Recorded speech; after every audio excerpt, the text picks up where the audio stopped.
Азыр биз көргөндө эле Аравияда, Меккеде аялдар Аллахтын алдындагы парз деп капкара кийинип, жүзүн жаап жүрүшөт. Биз көк, кызыл дагы башка кылып хижап кийип жүрөбүз. Жана жүзүбүз ачык, ушул кандай болот дейт. Ал кара кийген шариатта жок, сөзсүз түрдө капкара кийиш керек деген жок. Урматтуу бир тууганым, ирандыктар, кара навза күтүп саудиялыктар адат катары кийишет. Шариат боюнча андай свет, мындай свет болсун деген сөз жок. Ал эмес күйөөсү өлүп калганда деле кара кийсин деген сөз жок, көк кийсин деген. Ал шариатта жок эле маселе болгону, тойго кийип бара турган той көйнөктөрүн күйөөсү өлгөн аял 4 ай 10 күнгө чейин, ал эми атасы же баласы өлгөн аял киши 3 күнгө чейин кийбесин дейт. Башка сөз жок. Ошон үчүн сөзсүз түрдө кара кийиш шарт эмес, каалаган түстө кийимдерди кийсе болот. Ал эми бетин жапкан Хамбали мазхаб боюнча парз, ал эми биздин мазхаб боюнча сүннөт. Ошол бетин жапкан чөйрөгө барганда бетин жаап жүрсүн, ал эми бетин жаппаган чөйрөдө бетин ачып жүрө берсин. Бирок бет ачык болсо болот деп тастаңда ар ким бетин карап мынтип эле барып көрүнө берген жакшы эмес. Аял киши, эркек киши деле мындай бир жерди карап басканы жакшыраак болуп эсептелет. Парда, паранжы тууралуу айтып берсеңиз. Намахрамдан тосулуу, кара перде, кара хижап тууралуу айтып берсеңиз дейт. Кара шариатта каршы эмес. Кара кийим. Анткени бизде аза күтүүнүн кийими жок. Жана көк кийди, кара кийди деген биздин сөз бар го, бул туура эмес. Болгону күйөөсү өлгөн аял 4-10 күнгө чейин атрупа коюнбайт, тойдо кие турган көйнөктөрүн кийбейт. Эми тойго көбүнчө кызыл сары көйнөк кийип ошону кийбейт деген сөз. Болбосо олуттуу кийимдерин кийет, серьезный кийимдерин деген эле маани.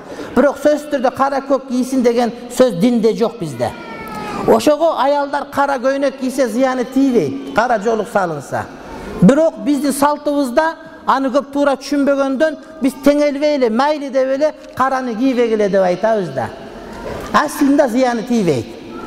Ошон үчүн биз айтабыз, жок, кара кийбегиле, бир убакта түшүнүп калса кийер ошондо. Эми кара деген жакшы экен, көз тийгенден сактайт, кир болбойт, башка болбойт. Анан пайгамбар эркектер ак кийгиле деген, демек аялдар кара кийген жакшы.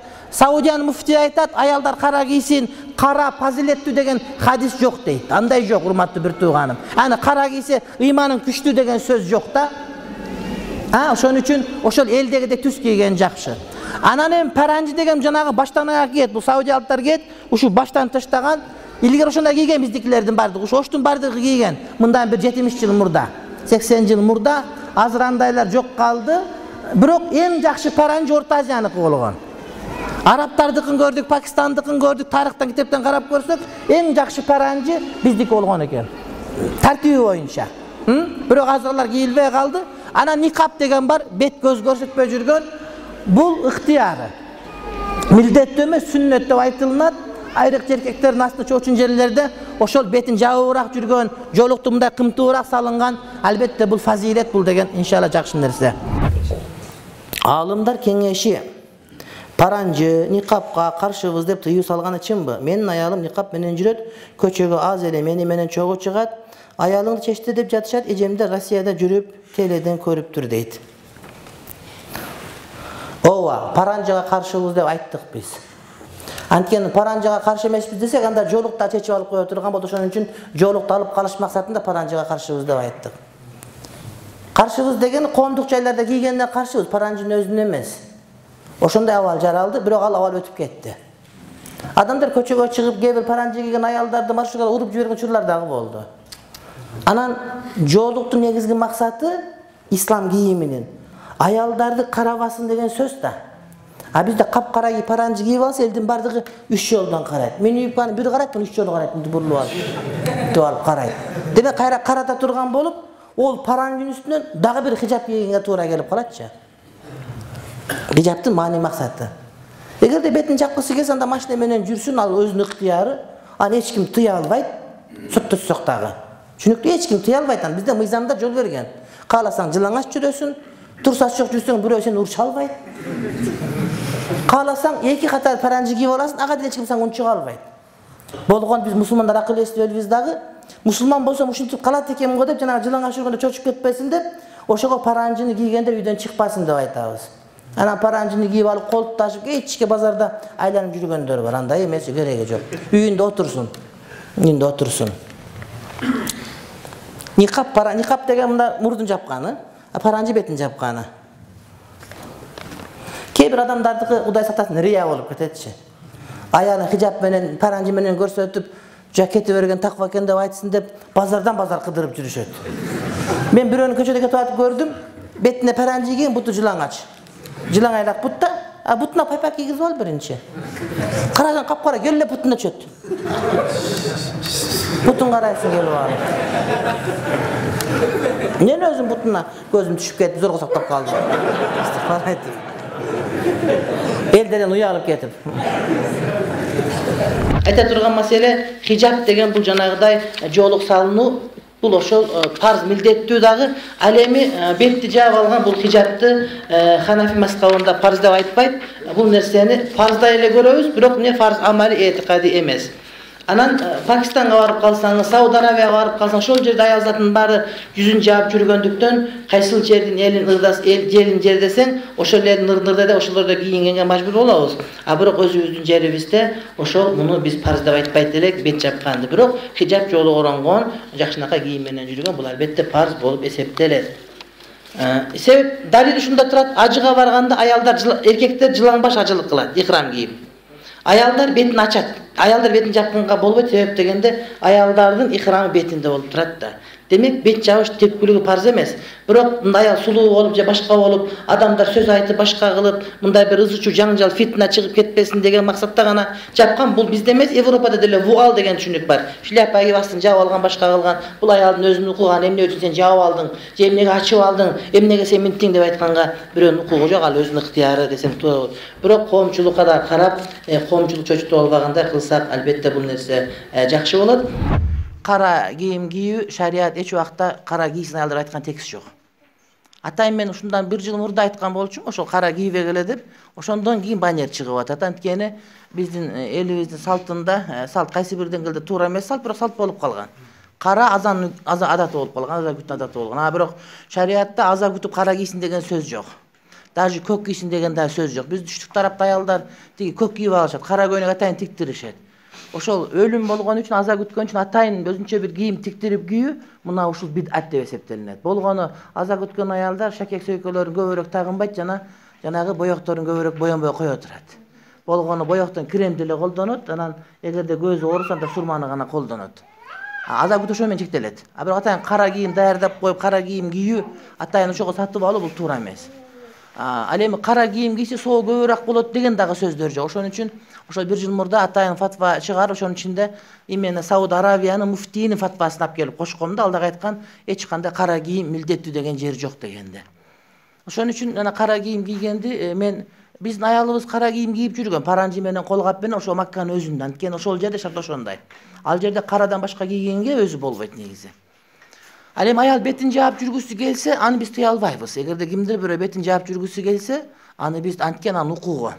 Анткени ошол жүзүн жаап жүрүү бул аялдын укугу, эгерде ушунчалык деңгээлде сүннөт даражага чейин көтөрүлөт да. Ошон үчүн мен карадан башка нерсе менен, жоолуктун чекеси менен эгерде жүзүнүн бетин жарымын жаап алса, бул көзгө илешпейт деле. Мисалы үчүн бетин ачып кара кийип алгандан көрө, ошо эл катары жанагыдай ар кандай түстөрдү кийип жоолуктун чекеси менен гана ошол оозун же болбосо мындай бир бетинин жарым жапкысы келсе, анда аны биз тыюу сала албайбыз. Бул дүйнөлүк маданияттын өзүндө деле бар. Аялдар эгерде бетин бирөөгө көрсөткүсү келбес, анын жеке укугу, аны биз бетиң ач деп айткан укугу жок болуш керек.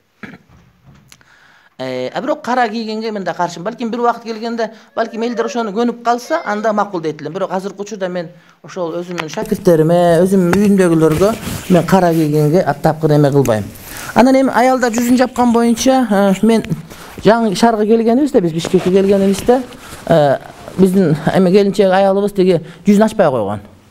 Анан эмнеге ачпайсың десем айтат, мен дейт жүзүм ачып алсам дейт, мындай коргоосуз калып атам дейт да.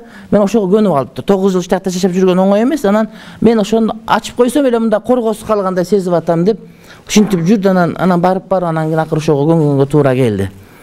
Ошон үчүн ошондо. Эми университет, ислам университетте кара кийинип алган кыздарды биз дайыма чечтиребиз кара кийимин. Башка кийим кийди айтабыз. Анткени булар террористтер даярдап атат деген сөздөрдү каалагыбыз келбейт. Эле мен сабактарыма кээде аялдар сабактарга мындай бет маңдай бербейм, бирок келгенде кеч келип кетип атканда бетин жапкан паранчан аялдар келип калса, аларга дагы түшүндүрүштөн жүргүзгөнгө аракет кылабыз да, башка түстө кийгиле депчи. Башка түстө кыргызча кичине бир саймалары бар, бир орнаменттерди бир жерине 2-3 жерин жабыштырып койсо эле, ошо менен адамдар жанагы немеси кетип калат. Каршылык турганычы. Ошол жолуктун өзүнө, кемзелдин бир жерине, сумкасынын бир жерине эле бир сайман чаптап алган болсо эле, жанагы адамдардагы настройдун баардыгы жумшарып кетет дагы, маселе ордуна кыйла келип калды. Жана көздү чейин жабылып атпайбы бизде көчөдөбүз бар да. Мен көздү көрдүм. Ошо укугу, аны жапса жаба берсин, бирок кара менен жапкандыгына биз азыр каршыбыз да, башка түстө оронуп алса көзгө көрүнбөйт деп. Анан кийин эми кандай? Кээде ошол жүзүн жаап алган нерсе мындай да. Кээ бир адамдарга аялдарды караба десе, эркектер ал жоолукчан экен деп карай беришет да. Ал жоолукчан эмес, бетин жаап алсаларын караган негизи күнөө шарият боюнча. Анын сыпатын караган, сымбатын караган, деги эле фигурасын караган, ошол шарият боюнча күнөө деп эсептелет да. Атайлап тигилип интип караганчы. Анан кээде көчөдө капкара кийинип алганда башка кийингенден көбүрөөк ошону карашат. Анан эгерде аны неме жоолук салынып алганда эле карашат, анан бетин жаап алып көзүн калтырса, келип ошонун көзүнө эле карай беришет бардыгы. Анан остановкада көп аялдар турган болсо, ошол өзгөчө кийингенди карай берет. Шариятыбызда кийим кийүүн адептеринин жете адебинин биринде адамдардан өзгөчөлөнгөн кийим кийбөө деп келет. Өзгөчөлөнгөн, өтө өзгөчөлөнгөн кийим кийген учурда ошо адамдарды кайра карат да. Кийимдин мааниси адамдарды каратпоо да. Демек булар кайра карата турган кийим болуп калды, тарта турган кийим болуп калды деген маани. Мисалы үчүн кече айтпадыкпы? Өтө жакыр жашаган жерге шуба кийип барганга болбойт, кымбат шуба кийип барганга. Ошол сыяктуу эле өтө айырмаланган кийим кийген, кайсы бир дең адамдардан ажырап бөлүнүп турган кийимди кийген болот дагы, шарият боюнча бул кайсы бир дең четке кагылат. Никап ошондой маселе. Ылдыңкы кийимдер кара кийим аралаш шаарда болот, айыл жерде такыр болбойт. Айыл жерде так аза күт деп, айрыкча ош жалап бара турган болсоңуз, кара кийип барган өтө жаман нерсе.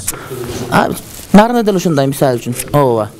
Анда айыл жерде, шаар жеринде бир аз көнүп калышты, ал убакта кичине кара торун аралаштырса, ал жарай берет. Анткени кара кийим айрыкча Эмираттан келип аткан жанагы хижаптар чыдамдуу айырмаланат. Башка кийимдер кымбат, бул арзан, бирок чыдамдуу айтышат да. Жууганга жакшы, башкага жакшы деп туруп.